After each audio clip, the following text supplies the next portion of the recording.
हे दोस्तों, धीरूभाई अंबानी ने कभी कहा था, growth is energy, growth is value, growth is happiness, growth is life. Dhirubhai के इसी लेसन को रिलायंस ने अपना मोटो बना लिया और यही उनके लोगों में और काम में दोनों में भी झलकता है। जी हाँ दोस्तों, आज हम बात करने वाले हैं रिलायंस की ग्रोथ स्टोरी की, उनके बिजनेस की, उनके रेवेन्यू मॉडल के बारे में। उनका बिजनेस पोर्टफोलियो कितना बड़ा है, आज हम ये सब देखने वाले हैं। तो आइए शुरू करते हैं।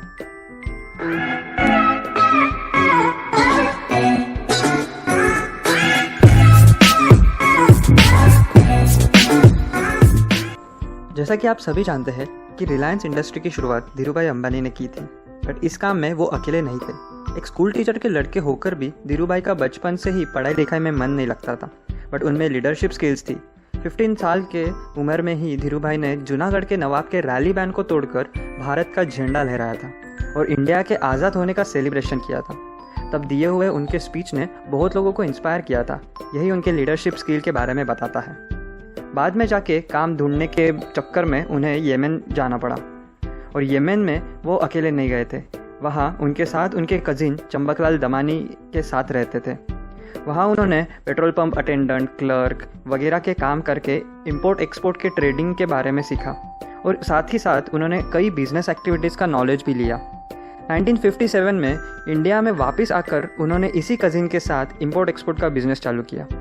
वो लोग येमेन से पॉलिस्टर इंपोर्ट करते थे और इंडिया से मसाले एक्सपोर्ट करते थे। 1960 में रिलायंस कमर्शियल कॉरपोरेशन की शुरुआत हुई और यही से रिलायंस की नींव रखी गई। उनका बस 350 स्क्वायर फीट का ऑफिस था, 350 square feet only. Can you imagine? But सपने इंडिया की सबसे बड़ी कंपनी खड़े करने का था। 1965 में कुछ अनबन के कारण ये पार्टनरशिप ख़त्म हो गई, बट धीरूभाई ने पॉलिस्टर का बिजनेस जारी रखा। फिर आगे 1966 में धीरूभाई ने रिलायंस टेक्सटाइल इंजीनियर्स लिमिटेड की शुरुआत की, जो बाद में 1973 में रिलायंस इंडस्ट्रीज लिमिटेड बन गई। 1975 में नरोदा में सिंथेटिक फैब्रिक की मिल ओपन करके उन्होंने उनके बिजनेस को आगे बढ़ाया। इसी साल रिलायंस का विमल ब्रांड इंडिया में काफ़ी फेमस हुआ था। अब जैसे कि धीरूभाई मानते थे ग्रोथ इज़ लाइफ, उन्होंने उनका बिजनेस सिर्फ टेक्सटाइल इंडस्ट्री तक नहीं रोका। रिलायंस की एक स्ट्रैटेजी है जो उन्होंने उनके वेबसाइट पे भी मेंशन की है, जो कि है इंटीग्रेटिंग बैकवर्ड रेसिंग फॉरवर्ड। इसी स्ट्रैटेजी को अपना के रिलायंस ने अपने बिजनेस को आगे बढ़ाया। अब बैकवर्ड इंटीग्रेशन मतलब क्या? बैकवर्ड इंटीग्रेशन मतलब कोई चीज़ बनाने में जो इनपुट्स लगते हैं वो खुद बनाना या वो बनाने वाली कंपनी को खरीद लेना, यानी कि अल्टीमेटली खुद ही बनाना।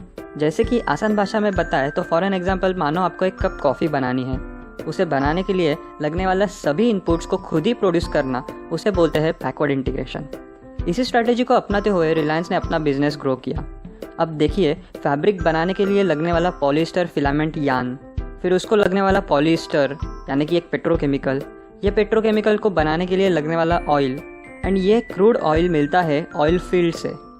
ऐसे ही रिलायंस ने 1975 में नरोदा फैब्रिक मिल ओपन की, 1980 में फिलामेंट यार्न मिल पातालगंगा यहाँ ओपन की, 1991 में हजीरा प्लांट जो कि एक पेट्रोकेमिकल प्लांट है, 2000 में दुनिया का सबसे बड़ा जामनगर का ऑयल रिफाइनरी ओपन किया, एंड फाइनली 2002 में Reliance was the first private company to discover a gas reserve in India, that is KG-D6।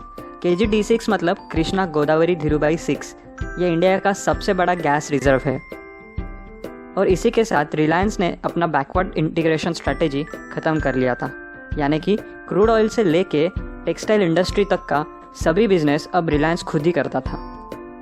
इस बैकवर्ड इंटीग्रेशन स्ट्रैटेजी के साथ साथ 1986 में Reliance capital and finance trust limited नाम से रिलायंस ने फाइनेंस सेक्टर में भी एंट्री कर दी थी, और साथ ही 1997 में रिलायंस ने शिप बिल्डिंग कंपनी चालू कर दी थी, जो बाद में इंडिया की पहली प्राइवेट कंपनी बनी जो इंडियन नेवी के लिए वॉरशिप्स बनाती है। इसके बाद अपने बिजनेस पोर्टफोलियो को अलग अलग क्षेत्रों में लाने के लिए रिलायंस ने आगे कदम बढ़ाए। 2002 में रिलायंस ने टेलीकॉम इंडस्ट्री में एंटर किया, रिलायंस इन्फोकॉम के नाम से। 2004 में रिलायंस इंडिया की पहली प्राइवेट कंपनी थी जो फॉर्च्यून ग्लोबल 500 की लिस्ट में नामांकित हुई। बट जो सबसे कठिन फेज था वो था 2005। यस, क्योंकि इसी साल रिलायंस में दरार आई थी एंड रिलायंस दो भाइयों में बढ़ गया।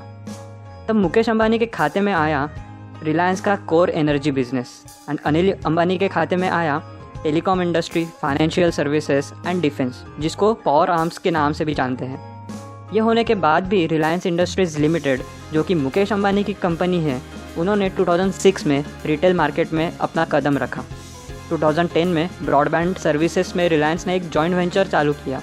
2014 में नेटवर्क 18 से एंटरटेनमेंट सेक्टर में भी प्रवेश किया।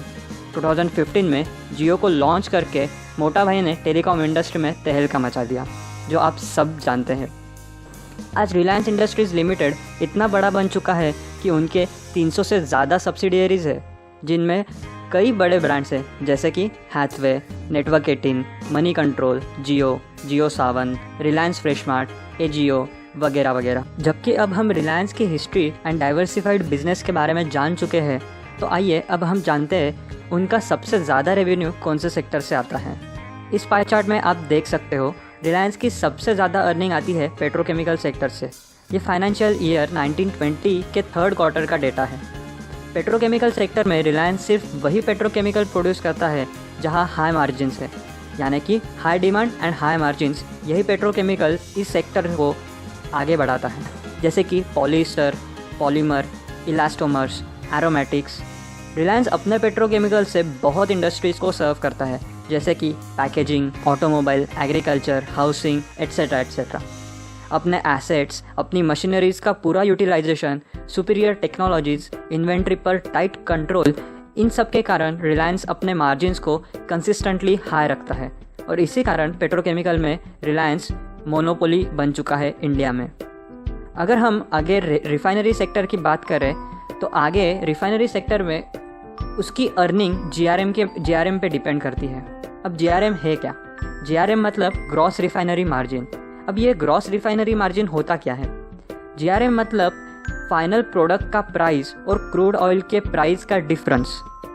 मतलब अगर मानो कि रिलायंस पेट्रोल बनाने के लिए कोई क्रूड ऑयल यूज़ करती है और उस क्रूड ऑयल का प्राइस है 60 रुपीज़ पर बैरल, एंड उसका फाइनल प्रोडक्ट जो कि है पेट्रोल, उसका प्राइस है 67 रुपीज़ पर बैरल। ये एक सिर्फ एग्जाम्पल है। तो 67 माइनस 60 मतलब 7 रुपीज़ पर बैरल, ये हो जाएगा जीआरएम फॉर दैट रिफाइनरी। और अगर हम रिफाइनरीज के जीआरएम्स की बात करें, तो इंडिया में सबसे ज़्यादा जीआरएम रिलायंस का ही है कंपेयर टू बाकी सब कंपनीज, बाकी सब रिफाइनरीज।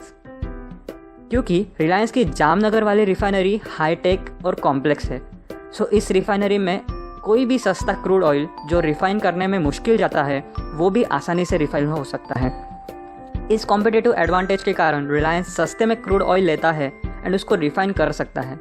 अब हम नेक्स्ट देखते हैं रिटेल सेगमेंट। रिटेल सेगमेंट में रिलायंस ने ओमनी प्रेजेंट स्ट्रैटेजी अपनाई है। ओमनी प्रेजेंट का अगर लिटरल मीनिंग देखा जाए तो हर जगह पे उपस्थित रहना, यानी ओमनी प्रेजेंट चैनल मतलब जो ऑफलाइन भी सर्व करता है और ऑनलाइन भी। रिलायंस रिटेल इंडिया में 11,316 स्टोर्स से लोगों तक पहुंचता है, जो कि बाकी रिटेलर से कई ज़्यादा है। अभी लास्ट ईयर रिलायंस ने सबसे पुरानी टॉयज़ कंपनी जो कि है हैमलेस, इसको अपने रिटेल सेगमेंट में जोड़ लिया है। रिलायंस रिटेल के अंडर काफ़ी बड़े बड़े ब्रांड्स आते हैं और ये आपको सभी को पता भी होंगे, जैसे कि Reliance Fresh, Reliance Digital, Ajio, Hamleys, Reliance Trends, Reliance Jewels etcetera etcetera. अपने operational efficiency and bulk buying के कारण रिलायंस यहाँ भी अपने मार्जिन्स को मेंटेन करने में सक्सेसफुल रहा है। जल्द ही रिलायंस जियो मार्ट नाम से ई कॉमर्स इंडस्ट्री में एंटर करने वाला है, और आपको पता है मोटा भाई जिस भी इंडस्ट्री में जाएंगे वहाँ तहलका ही मचाएंगे। उनका पायलट टेस्टिंग मुंबई में चालू हो गया है। जियो मार्ट इंडिया में फ्लिपकार्ट, अमेज़ॉन इन सबको बड़ी टक्कर दे सकता है। जियो मार्ट पे आप व्हाट्सएप से भी सामान को खरीद सकते हैं। अभी रिसेंटली फेसबुक ने रिलायंस जियो के 9.9% स्टेक खरीदे हैं। इस डील के पीछे रिलायंस के दो मोटो थे। एक तो 2021 तक डेट फ्री होने का एक मिशन जो रिलायंस कंपनी ने सेट किया है, और दूसरा मतलब फेसबुक के व्हाट्सएप से इंडिया के 400 मिलियन लोगों तक जियो मार्ट डायरेक्टली पहुंच सकता है। और इसी दो मिशन के कारण ये डील काफ़ी सक्सेसफुल हो सकती है। इसको हम फ्यूचर में देखते ही रहेंगे। अब आते हैं नेक्स्ट सेगमेंट में, जो कि है oil and gas segment. Oil and gas segment में देखें तो आज रिलायंस के पास 3 ब्लॉक्स एंड 2 जॉइंट वेंचर्स है, जहाँ से रिलायंस को ऑयल एंड गैस आता है। इंडिया का सबसे बड़ा गैस रिजर्व जो कि KG-D6 जो मैंने पहले मेंशन किया था वो रिलायंस के पास ही है। रिसेंटली रिलायंस का एक जॉइंट वेंचर पन्ना मुक्ता फील्ड का दिसंबर 2019 में ही ख़त्म हो गया, जिसमें उनका 30%, ONGC का 40% एंड शेल कंपनी का 30% स्टेक था।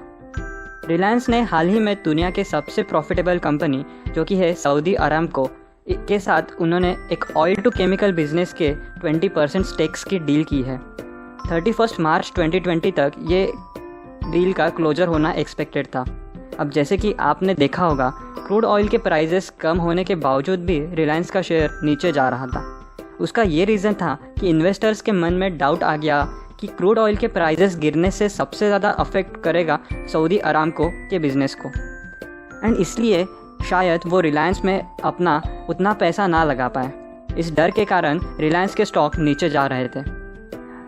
अब अगर हम बात करें डिजिटल सर्विसेज एंड मीडिया की, तो मैं वो अलग से वीडियो बना के एक्सप्लेन करूँगा, क्योंकि ये अपने आप में एक बड़ा बिजनेस और अलग बिजनेस है। तो ये थी रिलायंस की हिस्ट्री, उनका बिजनेस पोर्टफोलियो। अगर आपको मेरा काम पसंद आया तो इस वीडियो को लाइक और शेयर ज़रूर कीजिएगा।